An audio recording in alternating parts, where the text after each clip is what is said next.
CNBC's Workforce Executive Council is a premier group of C-suite human resources executives from leading companies across the country. It offers a members-only portal and chat, plus exclusive industry content, with access to breaking news calls and digital networking experiences. The network and resources HR leaders need now. Apply to the Workforce Executive Council at cnbccouncils.com/WEC. My mission is simple, to make you money. I'm here to level the playing field for all investors. There's always a bull market somewhere, and I promise to help you find it. Mad Money starts now. Hey, I'm Cramer. Welcome to Mad Money. Welcome to Cramerica. I'll be one of my friends. I'm just trying to make you some money. My job is not just to entertain you, but to educate and teach. So call me, 1-800-743-CBC, or tweet me at Jim Cramer. Now, if you panicked in the teeth of last week's sell-off and ran for the exits, sell. Well, you got to be kicking yourself right now. Dow surging 492 points, S&P jumping 2.07%, NASDAQ pulling 3.03%. But there are no do-overs in this racket, people, which is why it's so important to get things right the first time. I often say that panic is not a strategy, and the past couple of weeks have been a perfect example of that. You would have done much better if you had stayed calm and sat tight, which has been the case for so often, most of our entire lives. So you know what we're going to do? We're going to walk through this so you never forget it. A coroner's bear inquest. Because I don't want anyone making this mistake again who watches Mad Money. It all goes back to the Wednesday before Thanksgiving, okay? That's when we learned of the Omicron variant, although it hadn't been named yet. Just some new strain out of South Africa. Suddenly, journalists were speculating about all the new restrictions that we get hit with as governments around the world steel themselves to take action. Now, I can't blame anyone for being frightened when the market opened on Friday morning. You had a full day of rumination with your family over turkey, a family you might not have seen over a year. I don't know about you, but this time we began the festivities with a round of Abbott Labs Buy Next Now. Hey, that's become the kind of an appetizer. You had to get tested, right? Fortunately, everyone was negative. But as I pondered my late mother's string bean casserole, you know, the ones with the canned L&O onion rings, I thought, holy cow, what if my trusty Buy Next Now never leave home without it? Can't catch the new variant. What if they don't work? Don't worry, turns out they do. Meanwhile, countries everywhere instantly closed their borders because the politicians never stopped fighting the last war. Of course, this seemed logical given that 10% of the 600 passengers who had traveled from South Africa to the Netherlands the day before had COVID, with presumably the majority having the new strain, right? Because it spreads much faster. Pretty logical. Always in the background, a steady drumbeat. Lockdown, lockdown, lockdown, lockdown. That litany played out over and over as the market drew to its open the day after Thanksgiving, okay? Now we're talking about here. Now, I called in from home saying that you can't panic and sell into this maelstrom and that you have to take a lockdown off the table. They're not coming back. Still was a holiday session, one with few players, and there was havoc all over the place, the worst being the oil pits. Oil had been so strong that even an actual release of crude from the Strategic Petroleum Reserve by President Biden meant nothing. But then oil met the Omicron strain, and it was like the Saudis decided to flood the world with petrol. Of course, the markets took this crash as an harbinger of what was going to come in stocks, and it was plain ugly. Dow closed down 900 points. S&P shed more than 2%. Over that weekend, though, we didn't hear any new bad news. We all kept waiting for it, right? Remember? Well, we knew there had to be new outbreaks. We knew it was coming here, right? Perhaps we had to wait until we got here before you could buy anything. But sell? Again, without more reports of rampant outbreaks and a spike in deaths, selling made no sense. Remember, this is the acceptable risk moment, people. Oh, and we all learned that the new strain was called Omicron, which was particularly disturbing. It sounded like a second-rate Michael Crichton knockoff. His stuff still holds up. Right then, we should have had a tell that maybe things weren't as bad as the media and the World Health Organization was making them out to be. The WHO doesn't want to get its pants caught down again, but apparently they overcorrected. I felt much better after listening to CNBC's own Meg Terrell interview Pfizer CEO Albert Bourla and Moderna CEO Stefan Bancel, both of whom sounded pretty sanguine about the new strain. I even asked Meg on the 9 o'clock show whether I was right to think that both gentlemen, whom I think are shoo-in for Times Persons of the Year, sounded pretty upbeat. I felt great. We all went home thinking good thoughts. Dow rallied 236 points, far short of what it lost the previous session. but still certainly a positive. Of course, that was shattered last Tuesday when we read an interview the night before that Stefan Bancel from Moderna had given the Financial Times. It sounded like a wholesale repudiation of what he had just told Meg. Speaking of his own vaccine, Bancel, and I quote, said, "There is no world, I think, where it could be at the same level of effectiveness we have with Delta," end quote. Then he talked about a, quote, material drop, end quote, in effectiveness, capping it all off by noting that all the scientists he talked to had told him, quote, "This is not going to be good," end quote. Well, I mean, you want to see what happens when you have the most important person other than Borla in this whole thing, the guy who's got it right? What happens when he changes his mind? Well, you go from here, that's the positive Bancel, to here, the negative one. That interview crushed the entire stock market the next day. Who knew more about than the CEO of Moderna, right? We tried to rally, but we just couldn't get any traction. We didn't have any other news about Omicron. We had to rely on what Bancel had to say. That allowed for Wednesday, though, because nothing new again happened, to have a decent day. Not great, not bad. But it all unraveled Thursday when we heard that Apple was calling suppliers, telling them that they don't need more products. Sales were weak. We don't want any more product. We have way too many phones. That was the narrative. Now, I went on air to say that was just inconceivable. Apple doesn't do that. They don't. And even if they did, their suppliers wouldn't talk about it. Same time, though, we were beginning to get a different feeling about Omicron. No one in the media wanted to say it point blank, but we started to suspect that even if this strain was very infectious, it might be a lot less severe than Delta, especially if you're vaccinated. Now, fast forward to today. What have we learned here? Well, first, it turns out that, yes, Omicron's not going to redestroy the Western world. It's not the Delta variant 2.0. The fact that it's supplanting the Delta variant as the dominant strain may actually be a very good thing, because getting Omicron is more like getting a vaccine than getting COVID. And that's good news. We also learned that Apple didn't call its suppliers to roll back its orders. According to Katie Huberty, the Morgan Stanley analyst, who's what we call the axe in Apple, meaning the woman who has the best understanding of the stock and the most power, business is booming. And that's why she raised her price target from 164 to an astounding 200. If you took your cue from last week's panic, you would have sold your Apple down $157, off about 4% at the time, nearly 8% below where it closed tonight. If you simply held it, remember, if you owned Apple and didn't trade it, you'd have a nice 2-week run to an all-time high of 171. It's trading further up after the close. Now, that is the reason why I say I don't want you trading Apple. Let's talk about it after the close and why it's still going up. See, we got a report from a Japanese news outlet that Apple can't get enough supplies to meet demand. That's right. That instead of saying, hey, listen, we have too many supplies, now they're begging for supplies. You know what? Live by the sword, die by the sword. I take that story with a grain of salt, too. Supplier stories aren't to be trusted. But Morgan Stanley's Huberty is. Now, looking back, it's hard to believe that no one really seemed to consider the possibility that the Omicron strain might not be that severe. The authorities sure made it sound like the worst-case scenario was the only scenario. So did Stefan Bancel, a man whom we've come to trust. He really annihilated the stock market. And I know he didn't mean to. But so far, it's been much better than feared. And it's certainly hard to believe Apple could have fallen 4% in a single session, taking down the whole tech edifice, especially its suppliers, all of which caught fire today when people realized that the story wasn't true. Why are these such good examples of panic? Because if you did nothing until you learned more, you may not look a bandit. If you shot first and asked questions later, you did terribly. It's a textbook example of why panic is not a strategy, unless you're deliberately trying to lose money.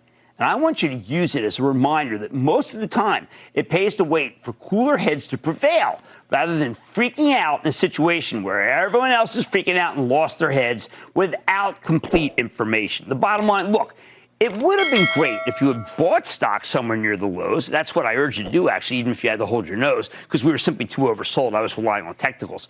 But the cardinal sin here was selling stocks out of fear rather than sitting tight out of rationality. A lesson I hope to convey when our investing club meets for the first time this Thursday in a special call on how to prosper in 2022. I want you on it. Anthony in Florida. Anthony.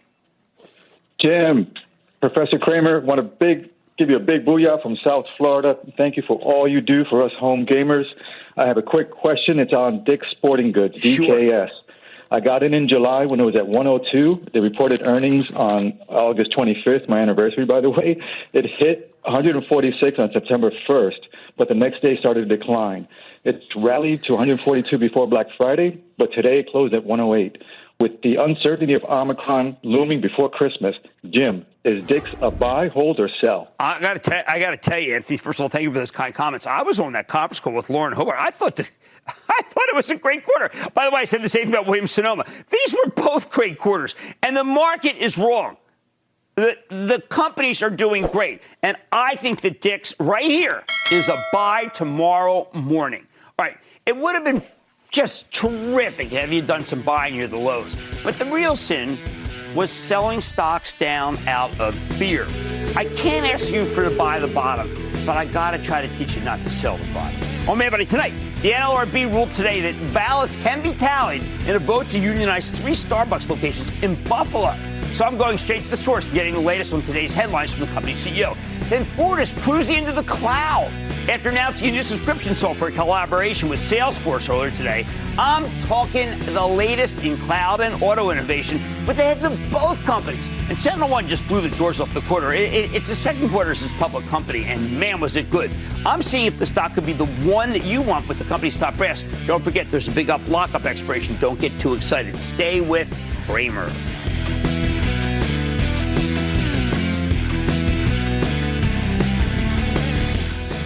Don't miss a second of Mad Money. Follow @Jim Cramer on Twitter. Have a question? Tweet Cramer. #MadTweets. Send Jim an email to madmoney@cnbc.com or give us a call at 1-800-743-CNBC. Miss something? Head to madmoney.cnbc.com. CNBC's Workforce Executive Council is a premier group of C-suite human resources executives from leading companies across the country. It offers a members-only portal and chat, plus exclusive industry content, with access to breaking news calls and digital networking experiences. The network and resources HR leaders need now. Apply to the Workforce Executive Council at cnbccouncils.com/WEC.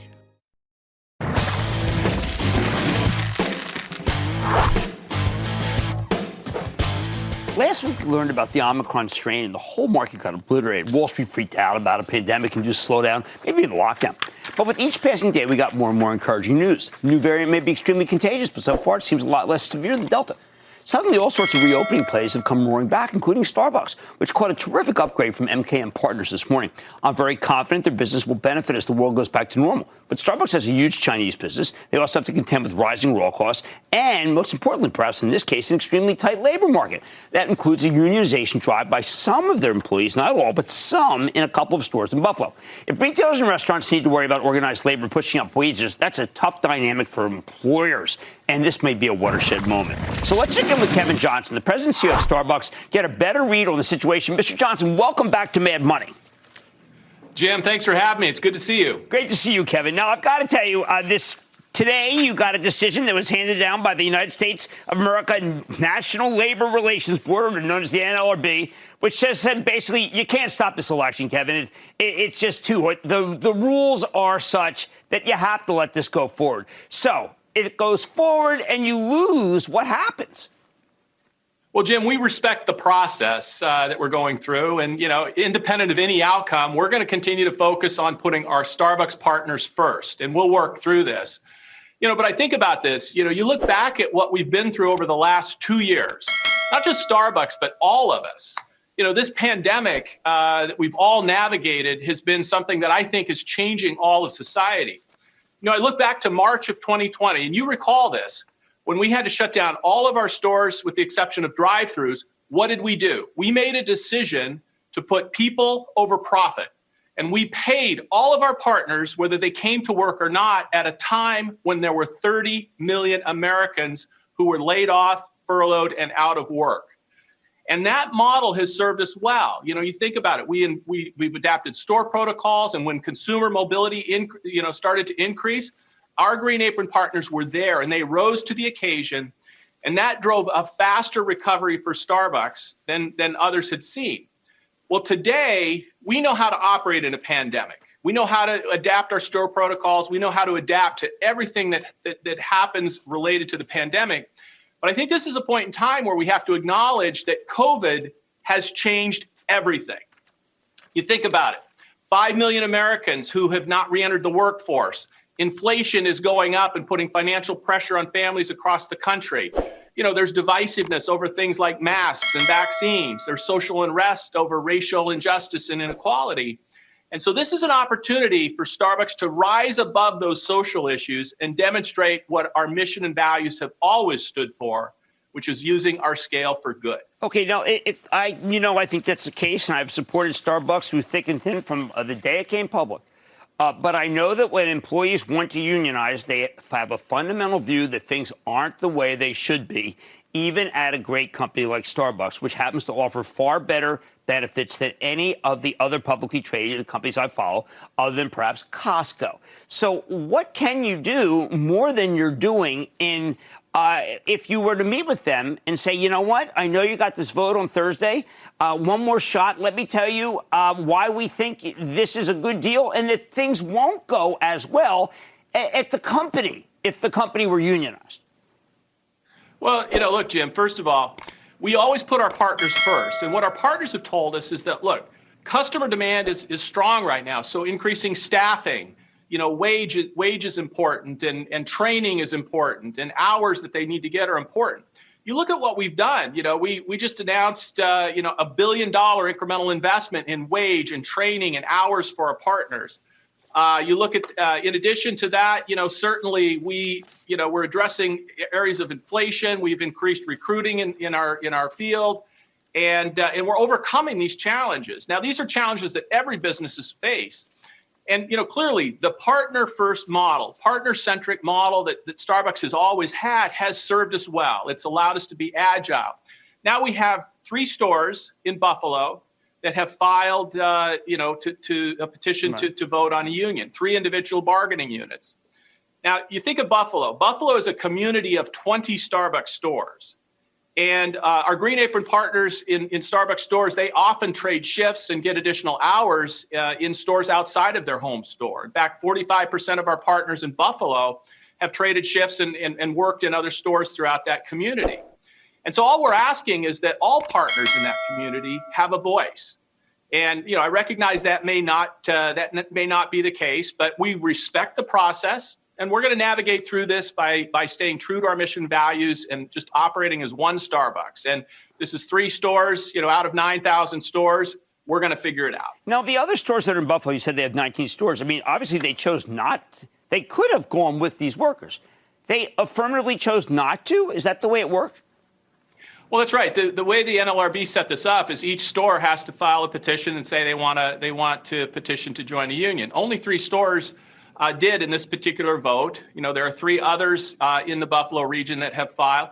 But you think about the other stores. There's 20 stores in that market, and we think all partners should have a voice simply because they trade shifts and they work across stores. It just creates a level of uncertainty, to have this done on a store-by-store basis. But I just wonder, Kevin, whether this is the watershed, and I'm going to start reading about unionization in many, many cities of my Starbucks. Well, Jim, I think it's fair to say, there's a national dialogue underway on this topic. You look at this, what's unfolding across society today. When you look at the 5 million Americans that have not re-entered the workforce, inflation, discussions around income inequality, all of these things are sort of weighing on society. And we're a microcosm of society. I expect there may be a handful of other stores, but I really believe when I talked to, over 7,500 of our store managers just in the last 2 days, and there's strong support for the heritage and the history of Starbucks and the fact that we are a partner-centric company. And I believe our Green Apron partners are going to stand up. If they're given a voice, we're going to put our partners first, and we're going to continue to operate the way we have for decades. All right, look, it's going to be a continual story because, like you said, everything has changed. I never thought I'd ever see this, Dave, frankly. Kevin Johnson, President and CEO of Starbucks, good to see you on the show again, sir. Thank you. Thanks, Jim. Boy, things have changed. I mean, I always knew this is the place that you work because they had the better breaks. But you know what? America is an evolving place. And if the workers in Buffalo at these 3 stores are unhappy, we must respect the process. That's the right thing to do. Process has always helped the workers in this when it comes to this particular process. I believe. Others don't, but I think it does. Mad Money's back in.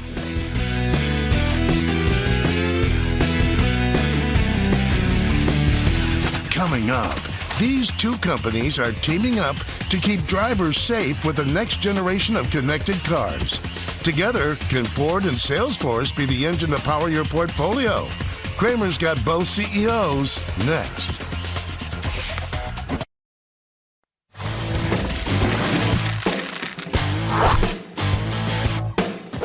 This morning, we got a surprising and terrific announcement from two of our favorite companies. Ford's launching a new software-as-a-service tool that will help tradespeople schedule field appointments, send invoices, manage their own customer relationships on Salesforce.com's cloud platform.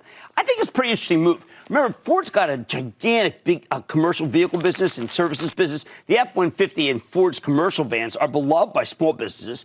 And those same small businesses can't always get good productivity software because it's all built for much larger enterprises. So let's take a closer look with Jim Farley, the president and CEO of Ford Motor, and Mark Benioff, the founder, chairman, and co-CEO of Salesforce. Gentlemen, welcome back to Mad Money. Great to see you, Jim. Thank you. All right, Jim Farley, we're going to start. Why does a small business person need this? Why can't they keep track of everything themselves? And is that so overwhelming? It is. Only about 10% of the million small business owners that drive our vehicles feel like the enterprise solution they have works for them. They're running their business from their van or their Super Duty. They have all the invoices in their sun visor, and they're overwhelmed. They're really underserved customers. So this is a big deal for them to get more professional in their back office. It allows them to bid more, make a lot more money, and Salesforce and Ford are coming together to do it. Well, Jimmy, is it all on your mobile? I mean, it's the $39. I know it's free first, $39 a month. Does it operate everything on their mobile so they don't really have to have a lot of other stuff in their truck? Correct. But it also will integrate into their truck as well, which will be nice for some of them. You know, if I were to take you into their office on wheels, there'd be sticky notes everywhere. You know, this is really a big deal for them to organize the back office, especially now with COVID. They're so much busier than they were. We think that the addressable market, is going to double over the next couple of years for them with how busy they are. So it's a really big growth opportunity for us. All right. So, Mark, when I think of digitization, I think about every industry other than autos, other than trucks. How did this work out? Because I think that this is probably small business needs this more than pretty much anybody. You're right, Jim. Small business does need this, maybe more than anyone. You're 100% right. And I'll tell you, Jim, this is really the beginning of a vision for the Ford Cloud. And the Ford Cloud is exciting because you do have incredible businesses. You know, my contractor has a Ford, and he's doing a little remodel on my house right now. It's probably happening for a lot of Americans. And he doesn't have software tools to help him run his business. And this new Visor technology, well, this is going to give him the ability to be successful in a whole new way, to keep track of his key data about that project, but also connect with Ford and have a connected relationship between his incredible Ford product that shows up at my house every day and Jim's incredible company. So, Jim, let's talk about the loyalty factor. First of all, have the stores bought in? I don't necessarily, I have a Ford. I'm not sure that that necessarily the stores is wired or thinking about these kinds of things. And second, when you get in, will people be asking for this? Or is it just be saying, kind of like XM radio, you ought to get this? How does it fit into the day-to-day sale of an F-150?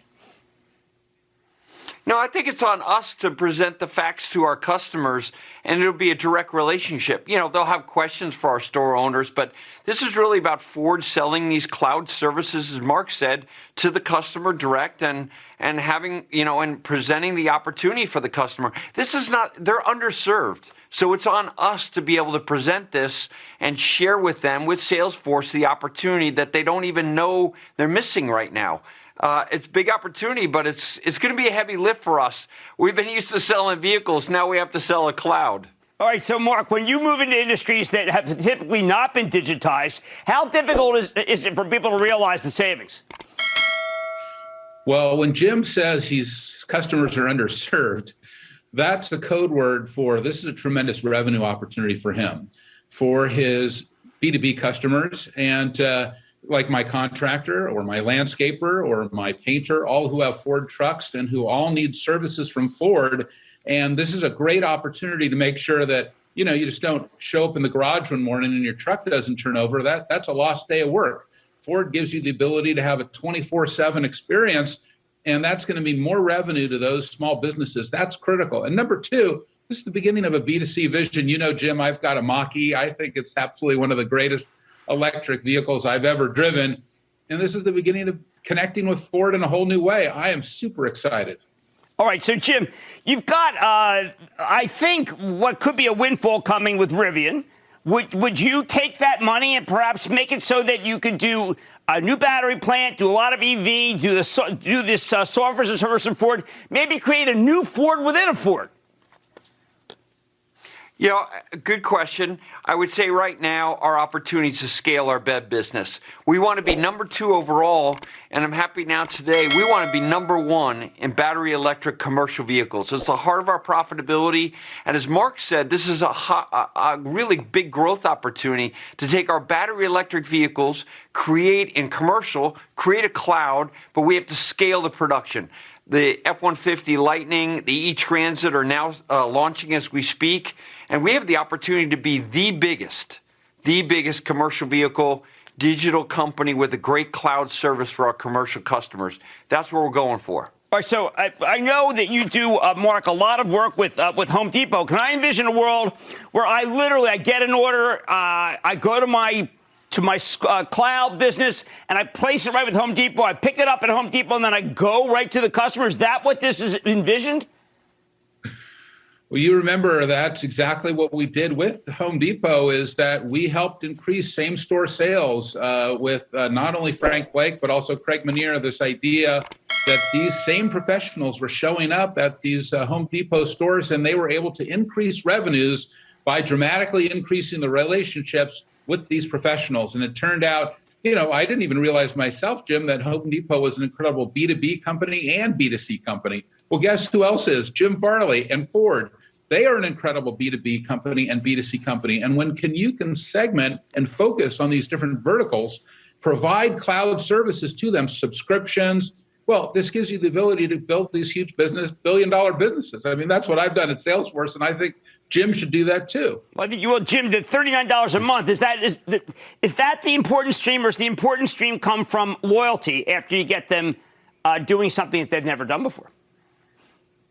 It's both, but it's loyalty. I mean, right now, loyalty is the most important move for us. That's why we created Ford Pro. That's why we're working with Mark and his company.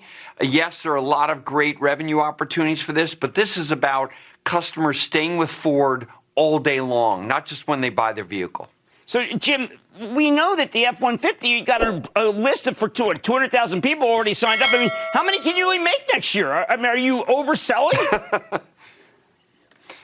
Well, we are right now. I mean, our capacity is about half of what the demand is, but I got to tell you, and Ford's done this in the past. We'll run. We figure out how to break constraints. That's what we do, and we have a dedicated team right now just doing one thing: finding a way to double our capacity by finding batteries, whatever it takes, to double our capacity of Lightning. And we'll see what the government does. With support from the federal government, the demand will be even higher. So at $40,000, this Lightning is a lot of success. As Mark said, the Mach-E, the demand is about twice our production rate. That's why we're committing in the next 24 months to get to 600,000 units of capacity, but it's going to take a lot of work by our team. That'll be extraordinary. And we're going to talk about that Thursday on our investment call, because that's the future for you. Mark, two iconic companies I love getting together to do this for small business. Ever dream of this 10 years ago? Jim, this is the best of both worlds. You're 100% right. And I'll tell you, when Jim Farley says he's got one of the very best electric cars in the world, the Mach-E, he's right. I've driven them all.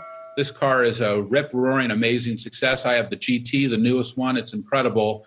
Connecting it to the Ford Cloud, connecting those new next-generation Lightning 150s. Wow. I mean, this is an incredible vision for the future of Ford. I couldn't be more excited. Well, I want to thank both of you. Again, Jim's going to be speaking with me at our investment club meeting on Thursday.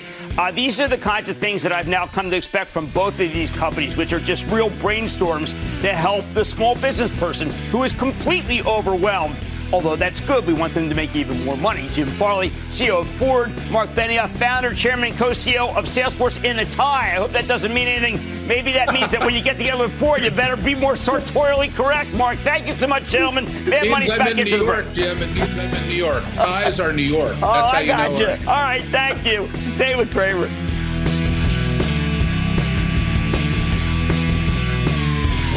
Coming up, from the phone in your pocket to the public services we use, cybersecurity is a must. Fresh off earnings, can this company help make your portfolio a safe place to invest? Find out next.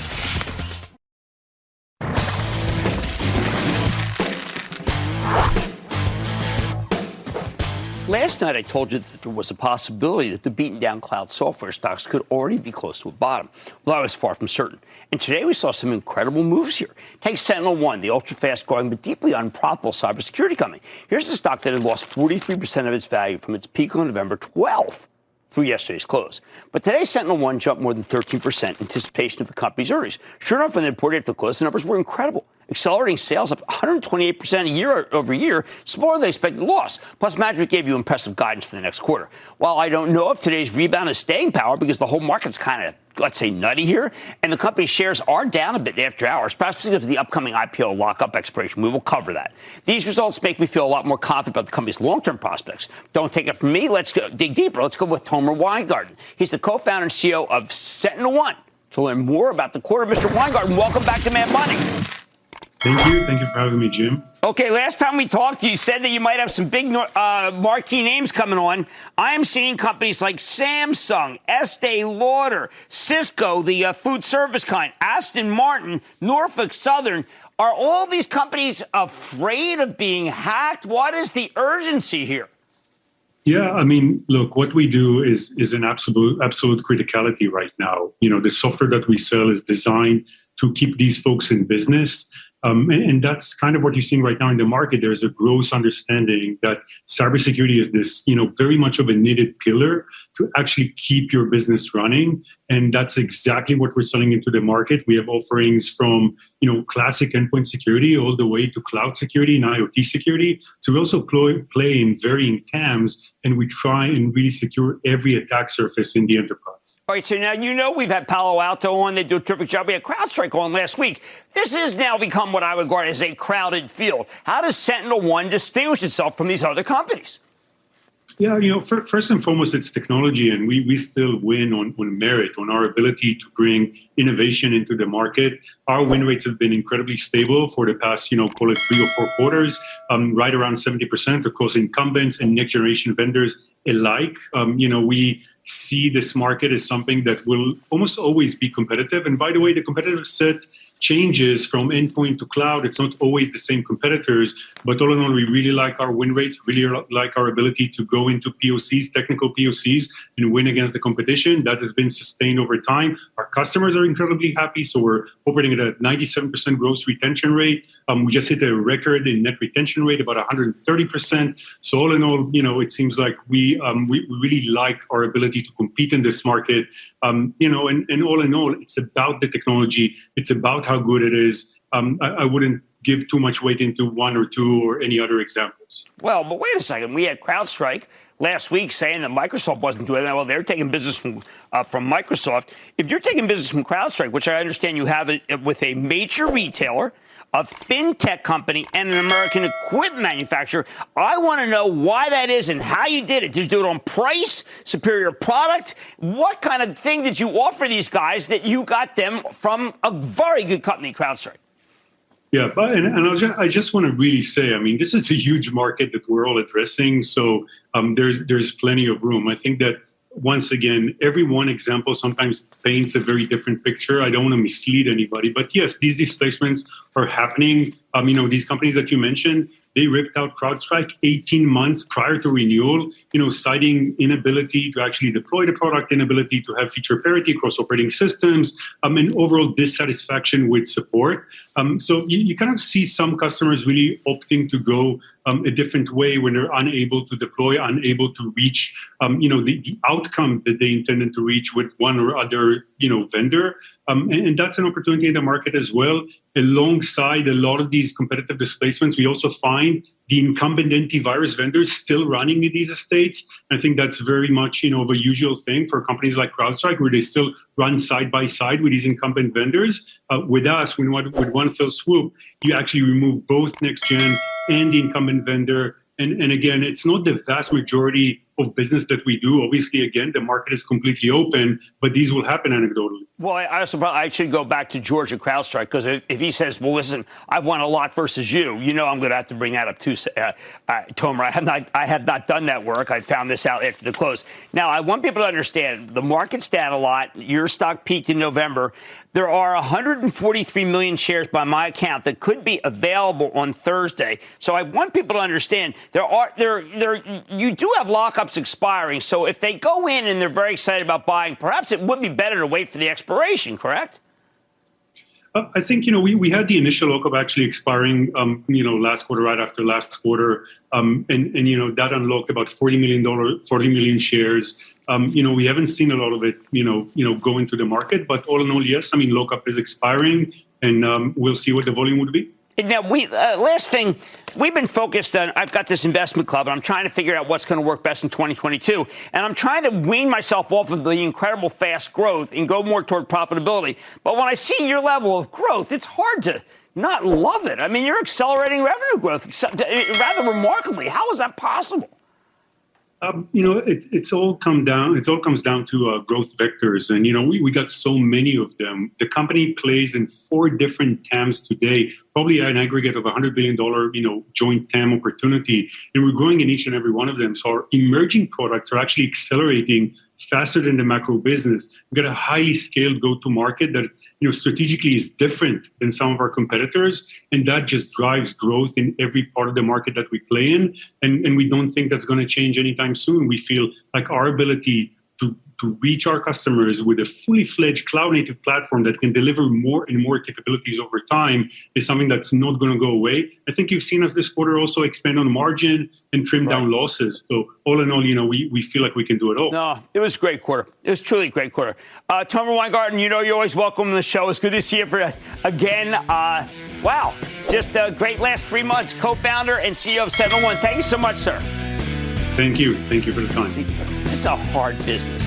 The reason it's so hard is, here you go. I'm working on this investment club, and I'm thinking no more liking of companies that have high growth. And then we get growth like this, and we get an expiration lockup on Thursday. Maybe you get it at even more of a discount. I don't know. These are hard decisions to make. Mad Money's back after the break.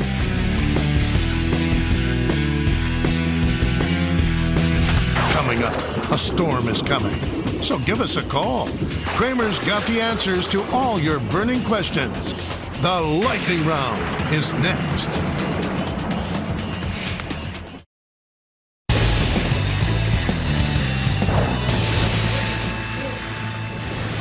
It is time. It's time for the lightning round. And then the lightning round is over. Are you ready? Keep that. The lightning round. Cramer's going to start with Mike. And message Mike. Booyah, Cramer. Booyah. I've been watching since 2007. I'm such a big fan. Oh, thank you so much, Mike. Thank you. What's up? You got it. Well, listen, my question is for SoFi stock. It seems like such a tremendous dip buying opportunity at the current price. Well, I have to tell you, Jimmy Chill says I agree with you. Anthony Yoder's doing a very good job there. Frankly, they did a secondary that just didn't. It crushed the stock. The stock popped. People felt like that they got hurt by it when the secondary occurred. And now I think it's bottom. Let's go to Jonathan in Texas. Jonathan. Booyah, Mr. Cramer. Thank you for taking my call. Oh, booyah, right back at you. What's going on? All right, then. So I'm looking at this outdoor stock that has solid fundamentals, but the stock price seems to be moving in the opposite direction. Their earnings report is due this Thursday after market close. I'm looking for your opinion on ticker symbol AOUT, American. Okay, well, I know it's a gun play, but they've got all these other brands that we really like. I think they're all kind of an amalgam of brands. I don't know. I don't think it's that bad a story down here. I don't like to speculate ahead of the quarter, but they got a lot of good brands. Let's go to Ken in Georgia, please. Ken. Joe, man, how's it going? It's going well. How about you? Doing pretty good, except for the fact that your boy Matthew Boss has downgraded Ollie's and just put me in the house of pain. Do you think it's down enough? This is a tough one because we know that last quarter was quite weak. And, Matt's reacting, I believe, I've not spoken about Ollie's, to what was a quarter that was not up to snuff, with many other companies having great quarters. For instance, we had American Eagle Outfitters, which I own for my charitable trust. We talked about it on Thursday. They had a great talk today with closing bell. And nobody seemed to care about that one. So this is a very tough market. If it's good, it doesn't go up. And if it's bad, look out. Bob in Florida. Bob. Hey, Jim. I love your show, and I love all the information you give to all of us. Thank you. I have a question about Illumina, ILMN. Look, Illumina is a fantastic company. I'm not just saying that because we know that Dr. Gottlieb's on the board. Illumina is a winner. They made a fantastic acquisition. They are a gene sequencer par excellence. I would buy the stock. And that, ladies and gentlemen, is the conclusion of the Lightning Round. The Lightning Round is sponsored by TD Ameritrade.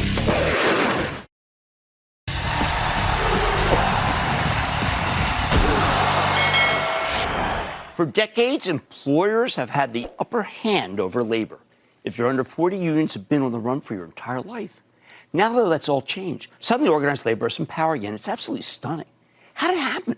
Sure, some of it's COVID, but even before the pandemic, former President Trump cracked down on immigration. And regardless of where you stand on that hot-button issue, fewer immigrants means fewer people competing for jobs, especially lower-paid service jobs. That gives workers much more bargaining power.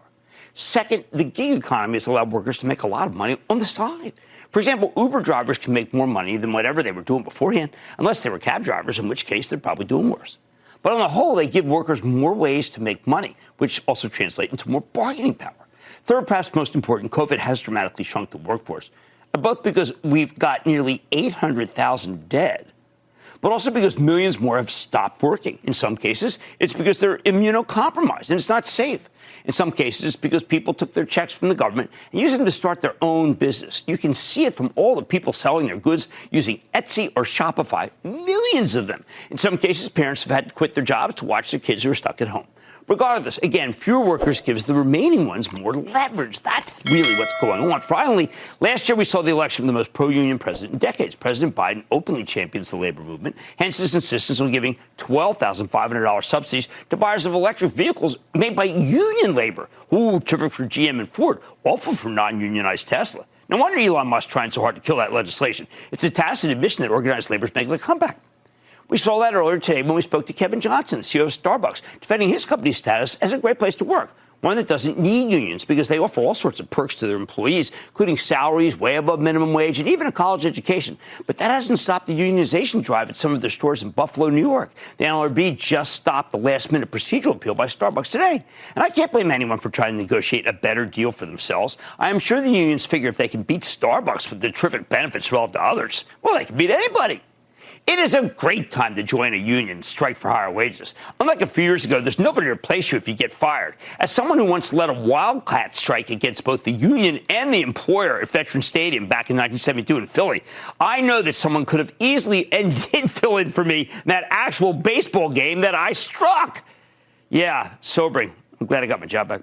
But that's no longer the case. When you see restaurants cutting down the hours they're open, you know that workers have power again, even when they're acting without any kind of union affiliation.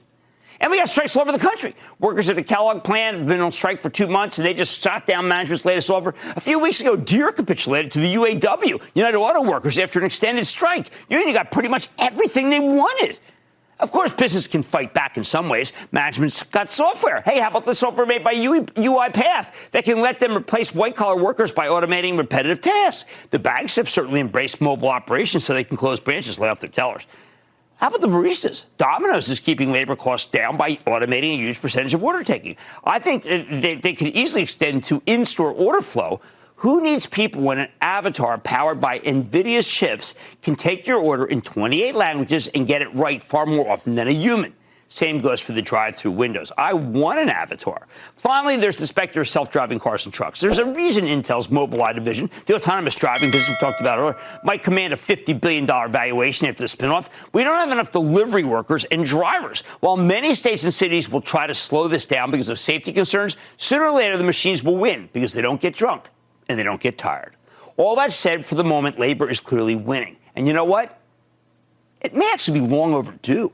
When you adjust for inflation, average wages have been stagnant for decades before the pandemic, and that's not sustainable. Sure, if people are paid what they're worth, some companies may go under, many more won't be able to expand as aggressively. It's certainly not good for the stock market in the short run, but man, honestly, who wants to live in a country with a hollowed-out middle class, which is really the backbone of so much of our country's strength? Employers have been on top for most of my life. Maybe it's labor's turn to win. I like to say there's always a bull market somewhere, and I promise to try to find it just for you right here on Mad Money. I'm Jim Cramer. See you tomorrow. The news with Shepard Smith starts now.